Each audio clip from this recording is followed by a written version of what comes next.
अस्सलाम वालेकुम। अब हम चैप्टर 9 के जो है कुछ इंपॉर्टेंट एमसीक्यूज करेंगे ताकि आपको आइडिया हो जाए कि किस तरह के एमसीक्यूज जो है वो पॉसिबल है। फर्स्ट एमसीक्यू अगर आप देखें, separation distance between two slits, separation distance between two slits when grating element has 5000 slits पर सेंटीमीटर, यानी आपने डी फाइंड करना है। तो आपको फार्मूला याद था कि हम जो स्लिट्स का जो डिस्टेंस है डी, हम क्या करते हैं कि टोटल जो है वो नंबर ऑफ लाइंस को टोटल लेंथ को डिवाइड कर देते हैं नंबर ऑफ लाइन से। तो ये 5000 स्लिट्स हैं पर सेंटीमीटर, तो लेंथ आ गई हमारे पास 1 सेंटीमीटर। तो 5000 ये आ जाएगा नीचे जो कि स्लिट्स हैं। अब अगर इसको आप सॉल्व करेंगे तो ये आपके पास आ जाएगा 0.0002, ठीक है। क्योंकि जीरो लगेगा, पॉइंट लगाएंगे ऊपर आ जाएगा 10, ठीक है, बेसिक कैलकुलेशन है। पॉइंट लगाएंगे ऊपर आ जाएगा 10, ठीक है। फिर आप ये ध्यान में रखिए नीचे कितने डिजिट्स है 4, जब पॉइंट लगाएंगे उसके बाद 4 डिजिट्स आने चाहिए। तो 3 0 पहले आएंगे और 2 आ जाएगा, जो अगर आपने एंड पे 10 पे डिवाइड करना है 5 को 10 पे, तो वो 2 आ गया सेंटीमीटर। अब ऑप्शंस की तरफ आए, ऑप्शंस में माइक्रोमीटर यूज किया गया। माइक्रोमीटर इट्स मीन कि आपने थोड़ा इसको स्पीड से करना है। साइंटिफिक नोटेशन में लिखें ये 4 डिजिट्स इधर आएगा -4, यहां पे भी आप कैलकुलेशन रोक लें तो आपको आइडिया हो जाएगा। आपको पता है सेंटी किसके इक्वल है, 10 रेज़्ड पर -2।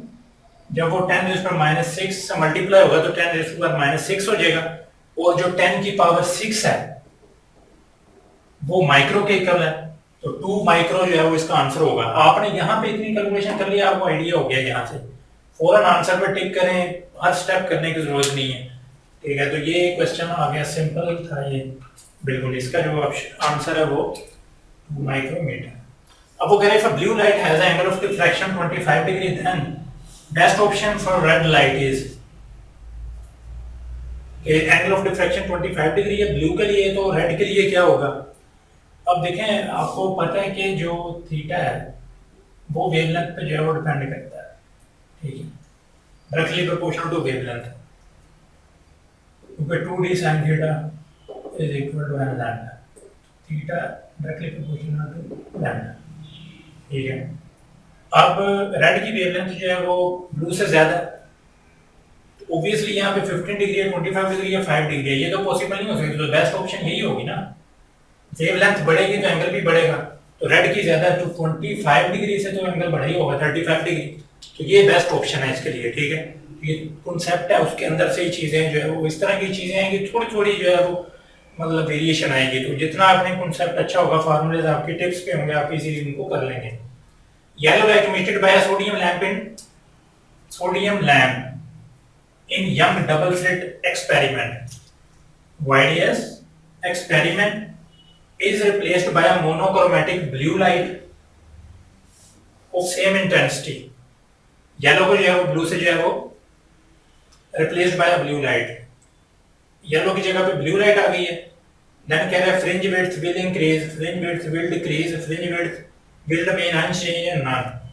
आपको पता है यंग डबल स्लिट एक्सपेरिमेंट में फ्रिंज विड्थ जो है वो लैम्डा एल ओवर डी के इक्वल है। यहाँ पे आप देख रहे हैं कि ये डायरेक्टली प्रोपोर्शनल टू लैम्डा है। अब येलो को जो है ब्लू से चेंज किया है। आपको सिंपल ये चीज ध्यान में रखनी है कि होता है वेव, ये वेव जीरो, ये वायलेट है, indigo, blue, blue, green, yellow, O से ऑरेंज, और सिमिलरली आर से रेड। स्पेस नहीं है लेकिन आपको आइडिया होगी। ये नीचे जब एरो जाएगा तो वेवलेंथ बढ़ेगी, वेवलेंथ इंक्रीज होगी। ये ब्लू है, ये येलो है। वेवलेंथ येलो की क्या थी, ज्यादा थी। अब हमने क्या करना है कि yellow light emitted by sodium lamp in young double slit experiment is replaced by a monochromatic blue light। इस तरफ जाते हुए वेवलेंथ बढ़ेगी। अगर वेवलेंथ ज्यादा होगी तो फ्रिंज स्पेसिंग भी, येलो की वेवलेंथ ज्यादा है तो फ्रिंज स्पेसिंग जो है वो ब्लू से येलो की ज्यादा होगी। अब ब्लू लाइट की बात हो रही है तो फ्रिंज विड्थ जो है विल डिक्रीज, तो वो डिक्रीज हो जाएगी क्योंकि ब्लू की जो वेवलेंथ है वो येलो से कम है, ठीक है। तो ये जो है वो फ्रिंज विड्थ विल डिक्रीज, ठीक है। ये चीज आपने ध्यान में रखनी है, तो ये आप ध्यान में रख सकते हैं यहाँ। नेक्स्ट एमसीक्यू की तरफ जाते हैं।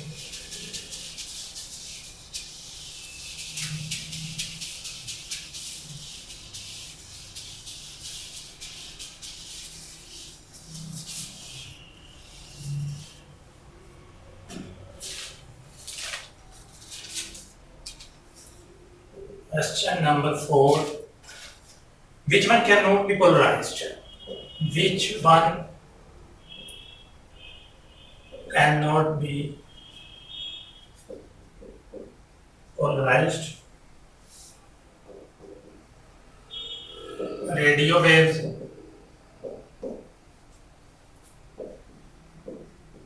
ultraviolet,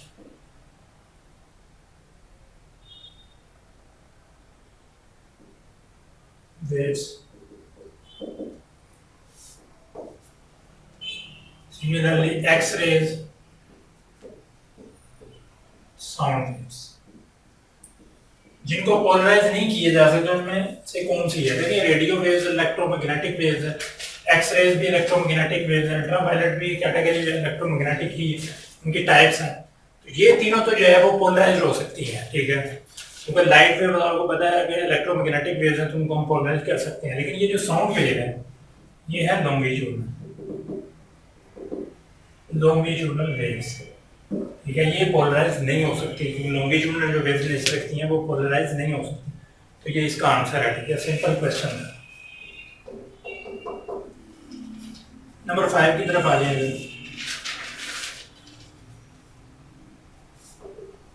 the distance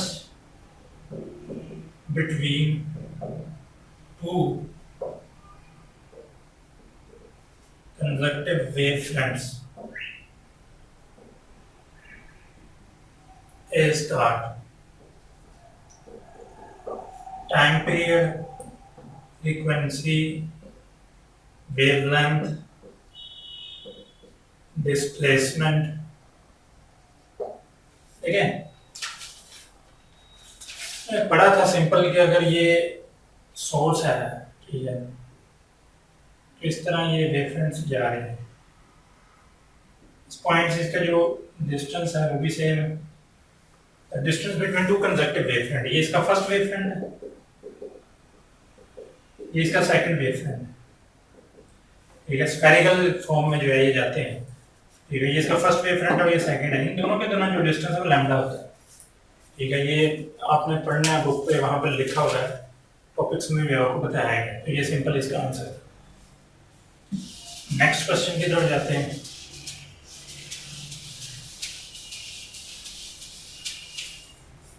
simple question है। Question number 6, the splitting of white light into components. Components color, component colors is called, ये प्रोसेस क्या कहलाता है? जो वाइट लाइट जो है वो अपने कंपोनेंट्स में चेंज होती है। Reflection, interference, reflection, dispersion, reflection, interference, refraction and dispersion, ठीक है। वाइट लाइट, फॉर एग्जांपल ये वाइट लाइट है, तो ये 7 कलर्स में जो है वो डिस्पर्स होती है। अभी मैंने आपको बताया था वे बच्चे हो 1 2 3 4 5 6 7 2 3 4 5 6 7, ये 7 कलर में जो है वो डिस्पर्स होती है। तो ये डिस्पर्शन है, इंटरफेरेंस नहीं है, रिफ्लेक्शन भी नहीं है, वैसे तो ये इससे जो है वो पॉसिबल हो सकते हैं डिफरेंट फिनोमिनल डिफरेंट सेटअप के साथ, लेकिन बेस्ट पॉसिबल ऑप्शन जो इसके कंपोनेंट्स में आती है वाइट लाइट को डिस्पर्शन इफेक्ट है। ठीक है, ये इसका आंसर है। तो ये आप स्टेटमेंट को गौर से आपने पढ़ना है, फौरन आपने जो है वो ठीक नहीं करना है। कुछ चीज़ें बड़ी बेसिक लेवल की होंगी लेकिन आप उनको गौर से देखें और आइडिया लें। Question number 7, light from the sun reaches the earth in, light from sun reaches the earth in spherical wavefront,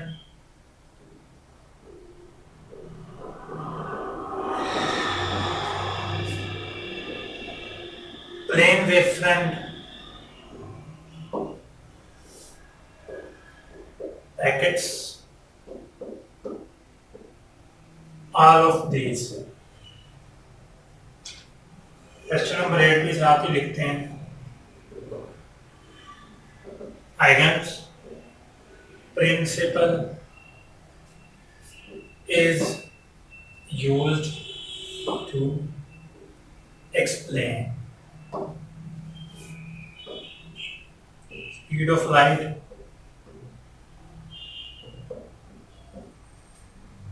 dispersion of light,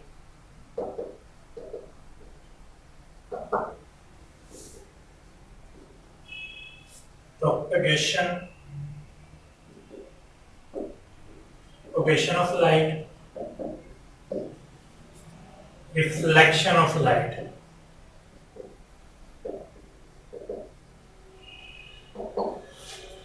simple, ये लास्ट 2 MCQs हैं, इनमें अगर आप देखें light from sun reaches the earth is, देखें अगर आप imagine करें ये सन है, यहाँ से वेव फ्रंट उसके आएंगे स्फेरिकल, ये बड़े होते जा रहे हैं, ये अर्थ तक आते आते इतने बड़े हो जाएंगे कि ये ऑलमोस्ट इस फॉर्म में होंगे।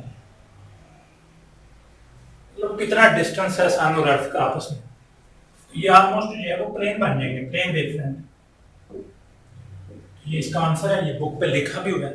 इट्स मीन कोई भी लाइन जो एमसीक्यू बन सकती है, तो इस चीजों को पढ़ें, आप देखें, थोड़ा गौर करें। नेक्स्ट है Huygens principle is used to explain speed of light, dispersion of light, propagation of light, reflection of light. ठीक है, ये बेसिकली प्रोपगेशन को जो है वो डिस्क्राइब करता है। ऑल्दो के जब वेव फ्रंट्स इस तरह जा रहे हैं तो ये इनके दरमियान जो डिस्टेंस है इस तरह हम कैलकुलेट कर लेते हैं। स्पीड लाइट की बात करेंगे तो स्पीड ऑफ लाइट दरमियान में आ रही है। स्पीड ऑफ लाइट तो ठीक है, उसी स्पीड और उसी फासले उसी स्पीड के साथ वो जाएंगे नेक्स्ट वेव फ्रंट और इनके दरमियान जो आएगा, लेकिन एक्चुअली ये प्रोपगेशन को डिस्क्राइब कर रहा है, डिस्पर्शन और रिफ्लेक्शन के इसके साथ जो है लिंक नहीं है।